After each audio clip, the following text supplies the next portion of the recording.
காக்கும் கணபதி கரம்பற்றி காவல் தெய்வம் அடிபற்றி கவிவாட வந்த என்னை காத்தரும் கவி மழையாக கல்விப்படியில் நகர்த்தார்கள்.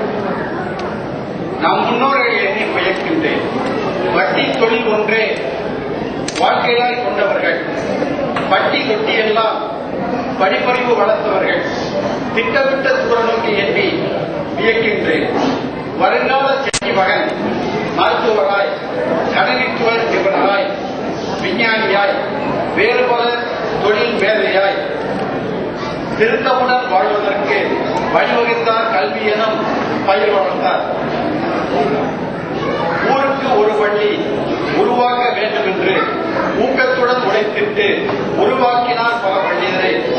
பாரம்பரிய கல்விதனை பாக்காக தந்ததினால் பல்கலைக்கழகம் பல கட்டி, பட்டங்கள் பல பெற திட்டங்கள் தீட்டி, தாய் தந்தை பெயர் சூட்டி, வீட்டுக்கு ஒரு மகனை வெளிநாட்டில் உயர்த்தி நாட்டுக்கும் வீட்டுக்கும் நலப்பல செய்ததாலே நாடு போற்றும் நகரத்தால் ஆனார்கள்.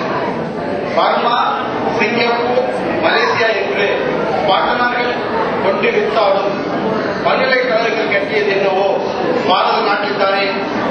பாட்டனார்கள் தீர்க்கதரிசிகள் படித்த பட்டத்தை பாரத நாட்டிலே கொடுத்து விட்டார். பாடுபடும் என்று பழங்காலத்திலே அறிந்து பள்ளிகளோ பல பல, பல்கலைக்கழகங்களோ 2 என்று இந்தியாவிலே நகர்த்தார்கள். இயக்குகிறார்கள். எண்ணிக்கையில் சிறிதாக இருந்தாலும் ஏற்றமுடன் வாழ்க்கையை ஏற்படுத்தி கொடுத்ததினால் கவிபாடி நிற்கின்றோர்